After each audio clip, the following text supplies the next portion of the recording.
The shotgun season is now open in Iowa. Our team is mostly made up of bow hunters, so this becomes a waiting time. Drake Lamb loves gun hunting, and with a handful of antlerless tags in his pocket, he sets out to help me reach my annual doe quota.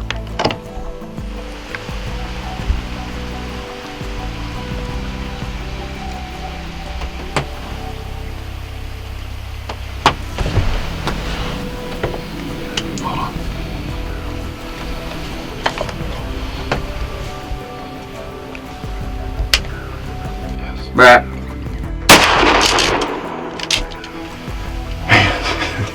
It happened pretty quick. We were sitting here watching for 30 minutes, and it was just, they just stood there, and finally she just made a beeline for this tree line, and I got the shotgun out, and I think I put a pretty good shot on her, so whew, feels good to let the first bullet of the first Iowa shotgun season fly. And she's spraying out both sides here. Surprised she went this far. There she is, right there.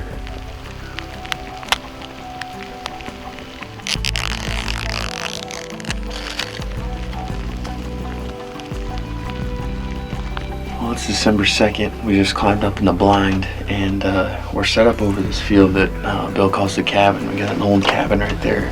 I've got one more doe tag for this county, so we're gonna settle in, and hopefully we can get it done tonight.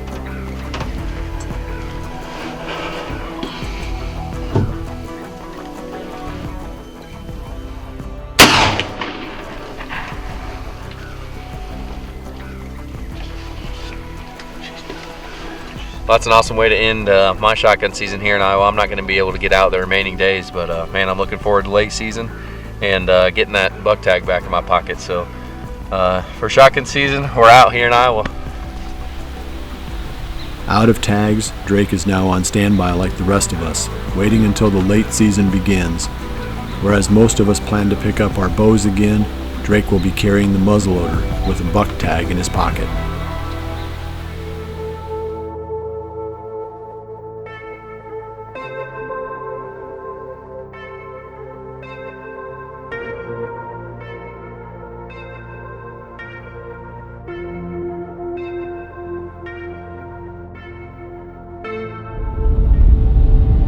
The late season finally arrives, and despite unseasonably warm conditions, I head back to the Big Bottom field where I had so many great encounters just over 2 weeks earlier.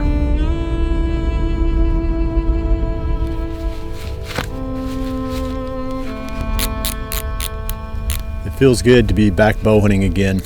A lot has changed in 16 days. It was better than a foot of snow on the ground, 15, 16 inches. Now it's all melted. Today is pushing 50 degrees. There's 2 bucks there that I'd like to see that were left over from the first part of the season. It was the one that we had nicknamed Scarface, just a nice solid 10-pointer. And then there's a really pretty 8-pointer down there that he would be a really cool deer as well. I mean, either one of those would be great. And then late season, you just never know with all the food that's down there. Something could have moved in. And I expect we'll see quite a bit tonight. We're going to go back down into that same bottom that I was hunting at the end of the first part of the archery season. And I moved a blind in there about 2 weeks ago, maybe a little bit more than that now, and put it right where those deer were coming into the beans. So it'll be interesting to see how they relate to that blind. Hopefully we can get past the deer. We're gonna take our time and go slow. Like I said, it's super still. So I'm gonna gather my stuff up here and take my little bit of warm weather clothing that I've got on and head down to that blind.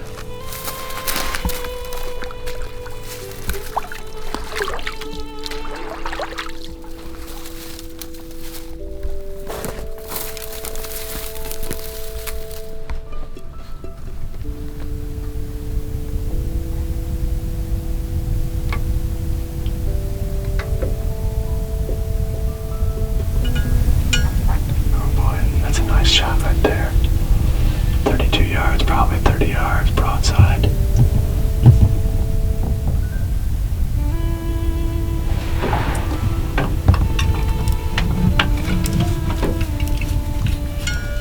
I'm down to about the last hour and a half here.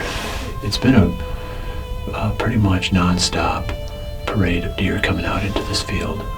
We have not seen a shooter on the field. We saw something pretty big going through the timber, but we didn't film it. We weren't able to get on it quick enough.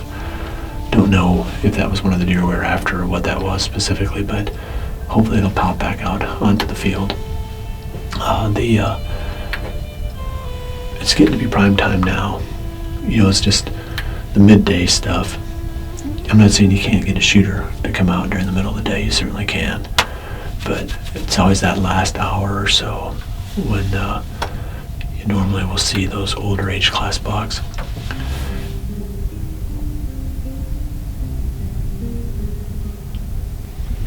There he goes. He's walking. That's a big 8-pointer. Oh gosh.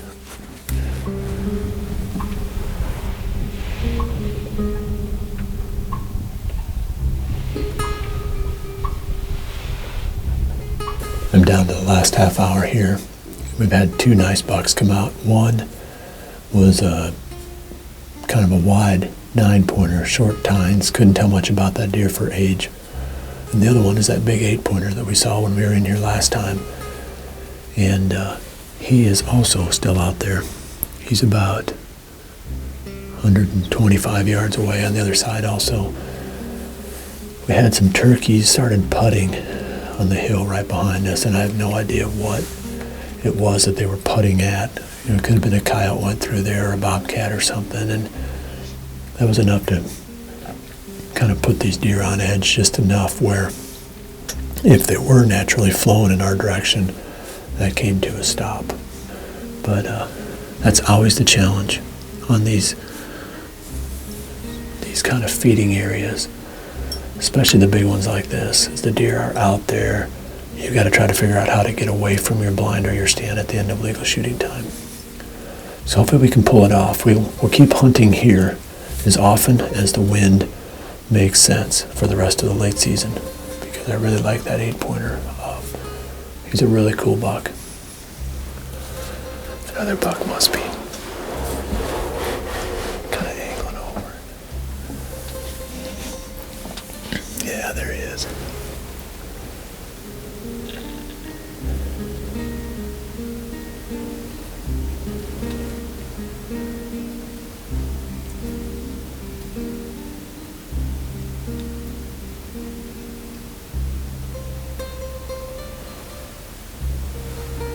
Just what I didn't want him to do.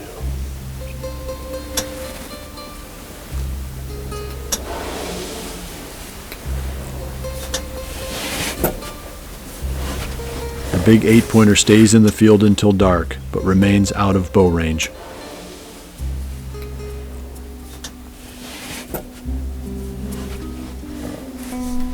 As much as I would like to keep the pressure on the big 8-pointer while he is daylight active, the wind is wrong the next afternoon. Instead, I decide to hunt the redneck blind in the valley where I saw the tube buck twice earlier in the fall. In the back of my mind, I hope the big 7 might step out, though I've not gotten a single photo of that buck since I muffed the opportunity back on November 13th. That's him. That's the whatchamajigger buck.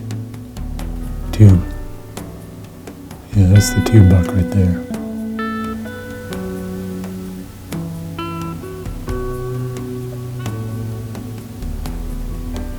Whatever.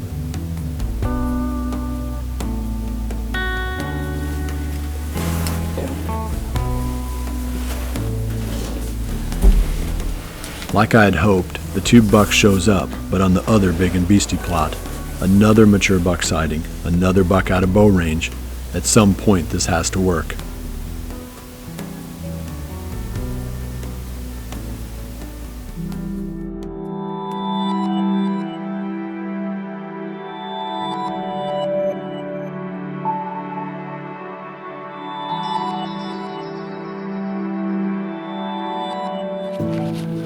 The afternoon of December 19th is warm, but Josh Sparks hopes it is still possible to connect on a good buck on a warm day if you're hunting a low-pressured farm. With that optimism, Josh heads to the same farm where he encountered multiple mature bucks back in early October. At that time, he could only shoot a buck after reaching his 5 doe quota. Now Josh has finally met that quota and has the green light.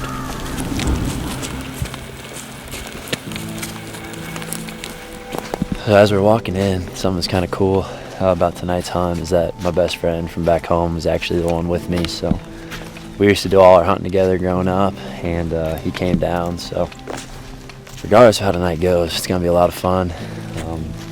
As you can see behind me, I don't know if you can, there's a big draw right here that's kind of keeping us concealed on the walk in here. We're going to dump into this ditch. There's actually a creek that we'll have to cross, but it leads right into that blind. And hopefully it works out this evening.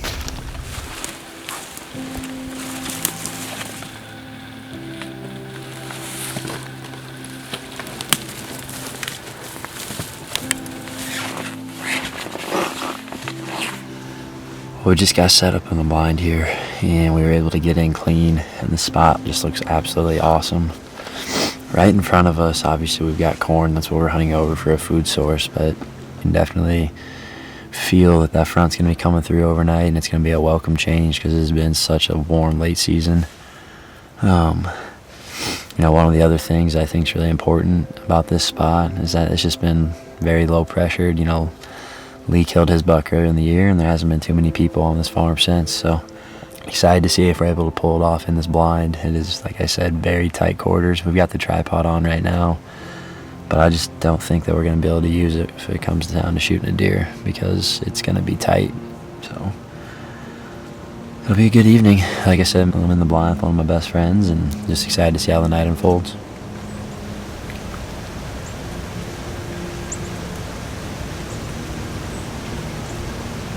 While Josh and Collins wait for the deer to move, 100 miles to the east, Mike Reed begins his late season, picking up right where he left off, searching for the buck he calls Curly.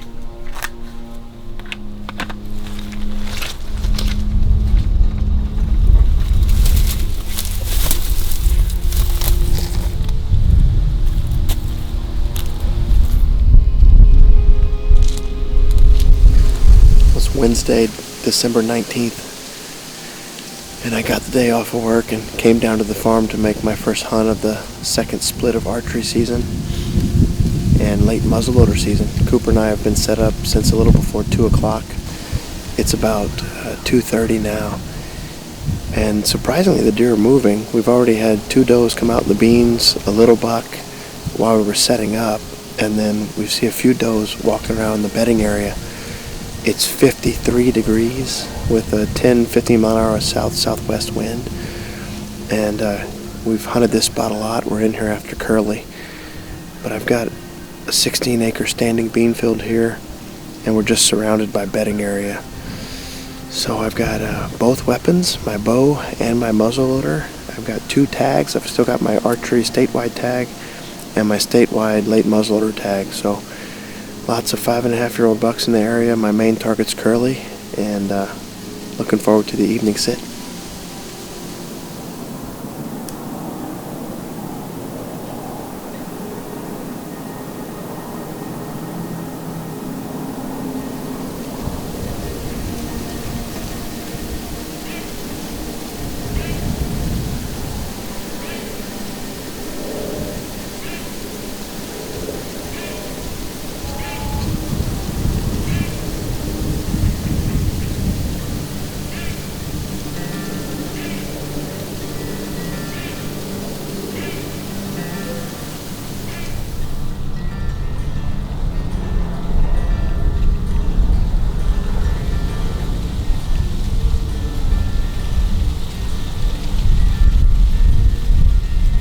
Even with the warm temperatures, Mike has an action-packed hunt, but unfortunately, Curly never shows up. Back in southern Iowa, Josh starts to see deer. Dude, there's a stud right there. That's what I was talking about.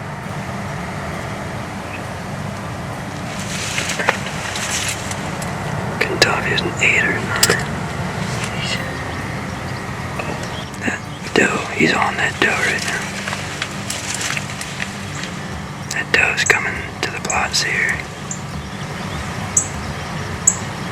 Yeah. So many bucks in there.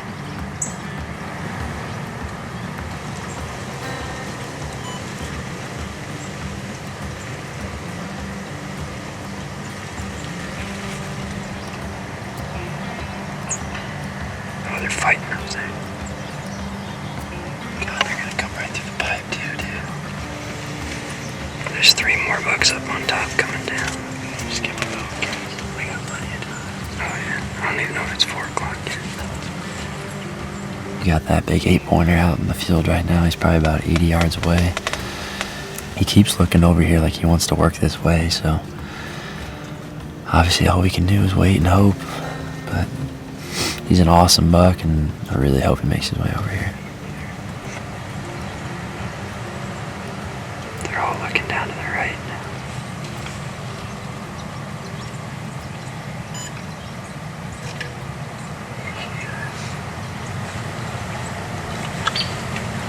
If he keeps walking towards that corn, he'll come to us. Yeah. There we go. Get those guys in camera. A couple 3-year-olds. Stood. Take a break. Make sure you're good. My ankle's like dead. I know. At that moment, you got he's walking this way. I'm not kidding.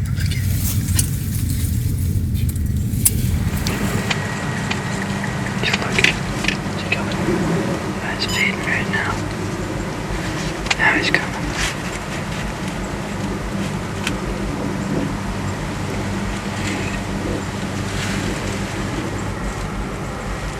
Can you see him? Yeah.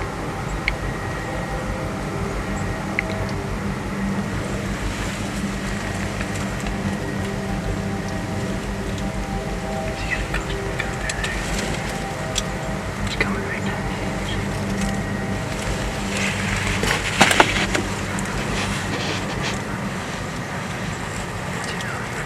He's going through the corner. You got him? You can really get on him right there. Yeah. I'm on him. You on him? Yeah. Right on him? Yep.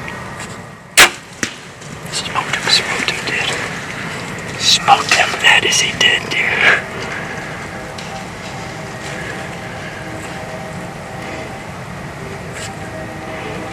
He's up there on the top. He's up there on the top. He just went down. We just down, Jack. Can't be small. Yeah. I'll slap you here. That could not have worked out any better. Well, we just got out of the blind. We're gonna go to the side of the shot. We think we saw the buck fall, so gave a call to all the boys, and a couple of the guys are on the way down, but we've got pretty good daylight. We're gonna go see if he's down right there. Where I saw that big chunk of blood come out was up there. So we got penetration all the way up to there. Blood's going right there. We think we saw him fall right on top of the hill right there.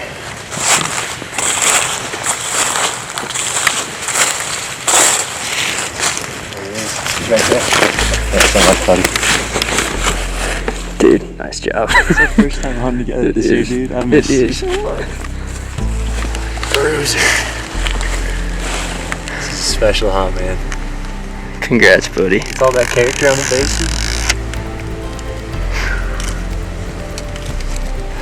Well, here we are the next morning, and we got him back out here, and this is actually that same bean field that we used to access that I talked about. Obviously, we had a ton of luck on our side. You know, this was the only deer last night. You know, we had 6 different bucks and that doe fawn. He was the only deer that ended up coming into bow range, so we were able to take advantage of the opportunity. You know, it was a short, late season for me, and this was just one of the most memorable hunts that I've actually ever been on. You know, Collins and I, when I moved, obviously we didn't get to hunt together this fall. You know, last night was the first hunt that we were able to get on. Just couldn't be any more thankful, and I'm very happy to say that my 2018 season is over, and I can't wait till next year.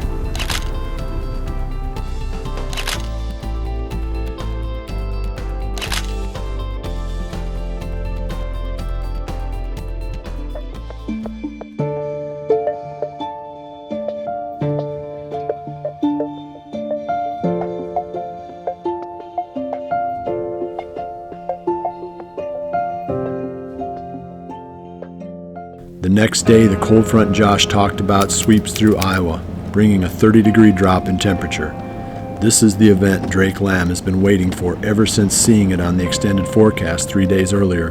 Cold weather means one thing in the Midwest: the deer will be heading to corn. That is where Drake heads also.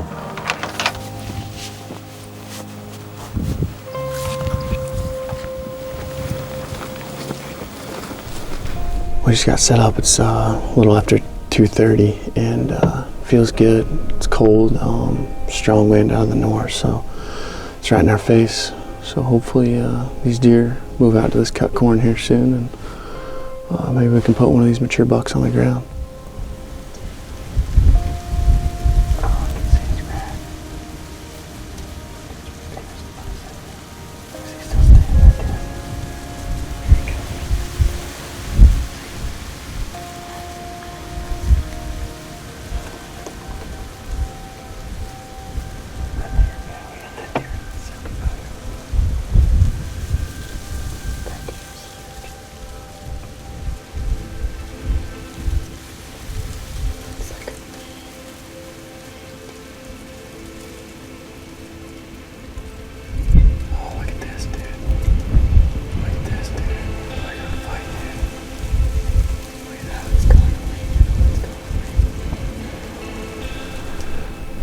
It's a little bit after 4 o'clock and the deer are starting to filter in. We've had a couple really nice bucks come out.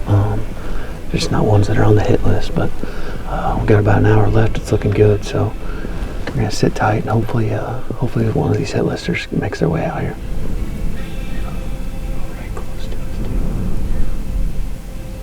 It's a young deer.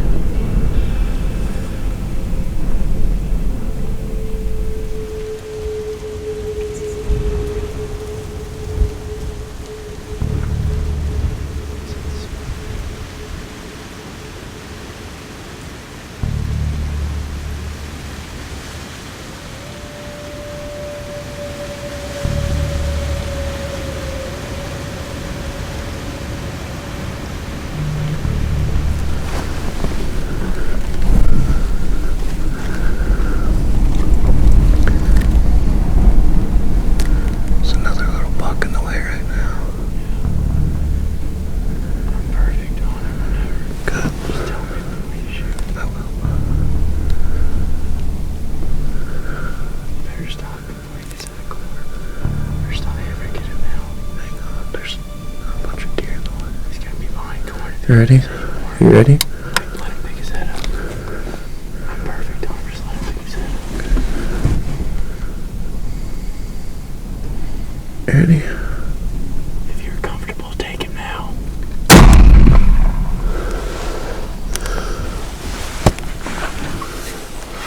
That happened like pretty quick. That deer, our number one deer we were in here after, popped out on the right, and he came jutting across there pretty quick, and we had to make it happen, otherwise he was going to get behind some standing corn. But that was the deer we were in here after. He's a 10-pointer and got a little crab claw on his right side, but I'm pretty sure I hit him pretty good. I know I heard it hit him. That was sweet. Awesome, dude.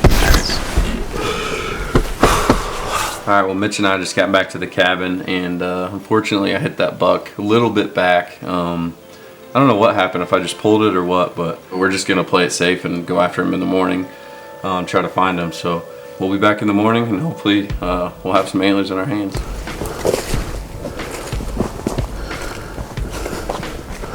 There's a bunch of hair up here, right here. Some good blood right there. And this has got to be him. Almost looks like he stumbled. There's a bunch of hair and some decent blood right here. So maybe we'll walk up here where he stumbled. If I don't fall in the pond.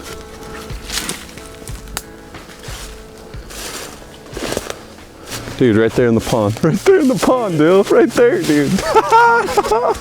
Yes. Man, I don't know how we're gonna do this. Yes, dude.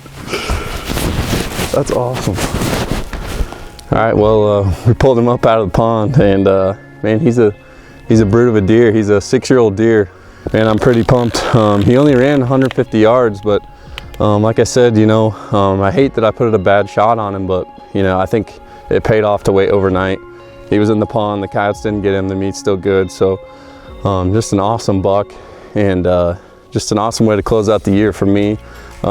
Today is actually the last day that the interns are here, and I was just glad that we could share this moment. You know, Mitch's last day and Dylan's last day.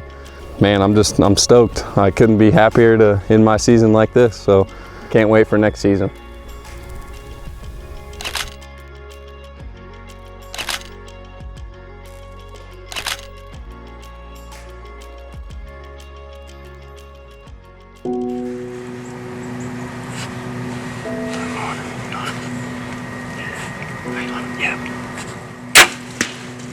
Bruiser. This is a special hunt, man. Congrats, buddy. It's all that character on the faces. Ready? If you're comfortable, take him now.